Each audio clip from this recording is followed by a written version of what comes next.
നമസ്കാരം. Count down 2026 ഏറ്റവും പുതിയ എപ്പിസോഡിലേക്ക് സ്വാഗതം.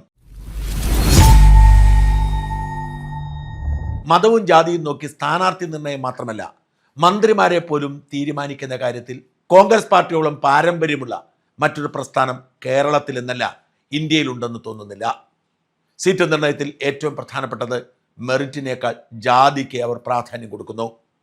എന്തെല്ലാം കുഴപ്പമുണ്ടെങ്കിലും CPM-ൽ നമ്മൾ കാണേണ്ട ഒരു മെറിറ്റ് അവർ ജാതിയും മതവും ഒക്കെ കുത്തിത്തിരിപ്പിനായി ഉപയോഗിക്കാറുണ്ടെങ്കിലും സ്ഥാനാർത്ഥി നിർണയത്തിലോ മന്ത്രിസഭാ രൂപീകരണത്തിലോ അതൊന്നും കടന്നു വരാറില്ല എന്നാണ്. കോൺഗ്രസിന്റെ കാര്യം അങ്ങനെയല്ല. മെറിറ്റിനേക്കാൾ അവർ പ്രാധാന്യം കൊടുക്കുന്നത് സമുദായത്തിനാണ്. 5 സീറ്റുകൾ മാത്രമുള്ള പത്തനംതിട്ടയുടെ കാര്യം നോക്കുക. അവിടുത്തെ ഒരു ഫോർമുല വളരെ വിചിത്രമാണ്. 2 നായന്മാർ, ഒരു ഈഴവൻ, ഒരു മാർത്തമക്കാരൻ, ഒരു ഓർത്തഡോക്സുകാരൻ. ഒരിക്കലും തെറ്റിക്കാത്ത ഒരു ഫോർമുല പത്തനംതിട്ടയിലുണ്ട്. ഇക്കുറിയും ആ ഫോർമുല തന്നെയാണ് UDF അവിടെ പരീക്ഷിക്കുന്നത്. തിരുവനന്തപുരത്തേക്ക് വരുമ്പോൾ സംഗതി അടിമുടി മാറും. 14 സീറ്റുകളാണ് തിരുവനന്തപുരം മണ്ഡലത്തിലുള്ളത്. ഹിന്ദു ഭൂരിപക്ഷ ജില്ല എന്ന നിലയിൽ ഈ 14 സീറ്റിൽ ഭൂരിഭാഗവും പോകുന്നത് നായർക്കും ഈഴവർക്കുമാണ്. അതിൽ തന്നെ നായർ കാൻഡിഡേറ്റുകളാണ് ഇവിടെ മുൻപിൽ നിൽക്കുന്നത്. എന്നാൽ CSIക്കാർക്കും നാടാന്മാർക്കും ലത്തീൻ കത്തോലിക്കർക്കും ഒക്കെ സീറ്റ് കൊടുക്കേണ്ടതുണ്ട്. ഏതാണ്ട് 19-20% ക്രൈസ്തവരാണ് തിരുവനന്തപുരം ജില്ലയിലുള്ളത്. എന്നാലും എല്ലാ വിഭാഗത്തിനും സീറ്റ് കൊടുക്കാൻ അവർ പ്രത്യേകം ശ്രദ്ധിക്കും. 13-14% മുസ്ലിങ്ങളുണ്ടെങ്കിലും അവർക്ക് പല ജില്ലകളിലും പ്രാതിനിധ്യമുള്ളതുകൊണ്ട് തിരുവനന്തപുരത്ത് നാമമാത്ര പ്രാതിനിധ്യമാണ്. നേരത്തെ 2 സീറ്റുകൾ ഉണ്ടായിരുന്നെങ്കിൽ ഇപ്പോൾ 1 സീറ്റാണ്. അതിന് കാരണം LDF മുസ്ലിം സ്ഥാനാർത്ഥികൾക്ക് സീറ്റേ കൊടുക്കുന്നില്ല എന്നതാണ്. 2016-ൽ മുസ്ലിം പോപ്പുലേഷൻ ഇല്ലാത്ത അരുവിക്കരയിലാണ് മുസ്ലിം സ്ഥാനാർത്ഥിയെ CPM നിർത്തിയത്. 2021-ൽ ഒരു മുസ്ലിം സ്ഥാനാർത്ഥിയെ പോലും നിർത്തിയില്ല. അതുകൊണ്ട് 2021-ലെ തെരഞ്ഞെടുപ്പിൽ തിരുവനന്തപുരത്ത് UDFും ഒരു മുസ്ലിം സ്ഥാനാർത്ഥിയെ മാത്രം നിർത്താൻ തീരുമാനിച്ചു. പക്ഷേ പുരനിറഞ്ഞു നിൽക്കുന്ന ധാരാളം മുസ്ലിം നേതാക്കളുണ്ട്. അടിമുടി പരിഷ്കാരം നടത്തുന്നത് കൊണ്ട് മുസ്ലിം സ്ഥാനാർത്ഥി എന്ന നിലയിൽ BRM ഷഫീർ എന്ന ചെറുപ്പക്കാരന് അന്ന് നറുക്കു വീണു. ചാനൽ ചർച്ചകളിൽ സജീവ സാന്നിധ്യമായ BRM ഷഫീറിനെ നെടുമങ്ങാട് കൊടുക്കാനായിരുന്നു ആദ്യം തീരുമാനിച്ചത്.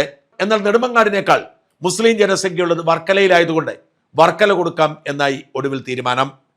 വർക്കലയിൽ ഒരു മുസ്ലിം സ്ഥാനാർത്ഥി UDFൻ്റേത് വന്നപ്പോൾ മറുഭാഗത്ത് ഈഴവ നായർ ധ്രുവീകരണം ഉണ്ടാവുകയും ജോയി വലിയ ഭൂരിപക്ഷത്തിൽ ജയിക്കുകയും ചെയ്തു.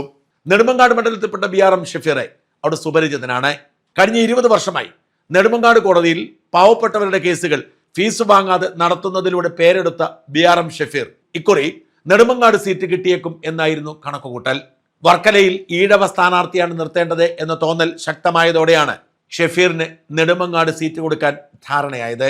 പക്ഷെ അതിനിടയിൽ പുരനിറഞ്ഞു നിൽക്കുന്ന കാരണവന്മാരായ മുസ്ലിം നേതാക്കൾക്കെല്ലാം ഇക്കുറി മത്സരിക്കാൻ മോഹമുദിച്ചു. ഏറ്റവും അധികം മോഹമുള്ളത് UDFന്റെ കൺവീനറായിരുന്ന തലമുതിർന്ന നേതാവ് MM ഹസനാണ്.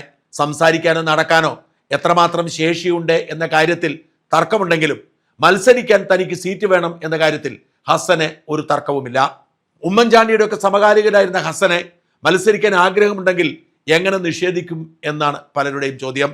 വർക്കലയിലേക്കൊന്നും പോകാൻ വയ്യ, തിരുവനന്തപുരത്ത് തന്നെ തനിക്ക് നിൽക്കണം, അതുകൊണ്ട് അരുവിക്കര മതി എന്നാണ് ഹസൻ ആവശ്യപ്പെട്ടിരിക്കുന്നത്.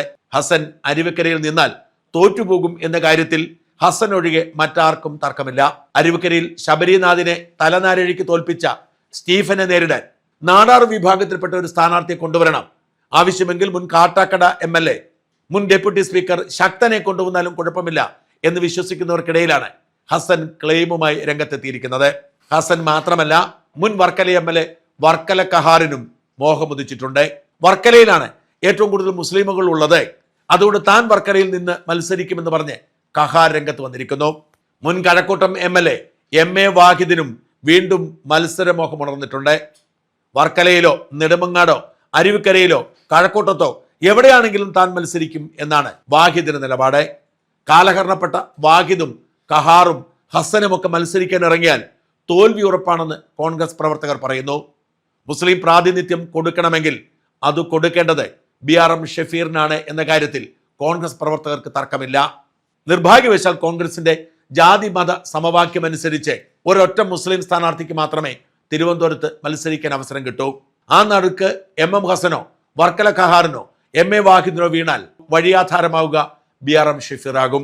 PS പ്രശാന്ത് പാർട്ടിയെ ചതിച്ച് CPM-ലേക്ക് പോയ ഒഴിവിൽ നെടുമങ്ങാടിന് വേണ്ടി കാര്യമായ ഇടിയില്ലാതിരിക്കവേ ഷഫീർ തന്നെ നെടുമങ്ങാട് മത്സരിക്കട്ടെ എന്നാണ് നെടുമങ്ങാട്ടെ കോൺഗ്രസ് പ്രവർത്തകരുടെയും ആവശ്യം. ഷഫീർ നെടുമങ്ങാട് മത്സരിച്ചാൽ ജയിക്കുമെന്ന് ഉറപ്പായിരിക്കവേ കാലഹരണപ്പെട്ട നേതാക്കൾ ക്ലെയിം ചെയ്യുന്നത് കോൺഗ്രസിനെ നിരാശപ്പെടുത്തുന്നുണ്ട്. തിരുവനന്തപുരത്ത് ഇക്കുറി മികച്ച വിജയ സാധ്യത ഉണ്ടായിരിക്കവേ കോൺഗ്രസ് പാർട്ടി പണി ചോദിച്ചു വാങ്ങും എന്നാണ് കോൺഗ്രസ് പ്രവർത്തകർ ആശങ്കപ്പെടുന്നത്.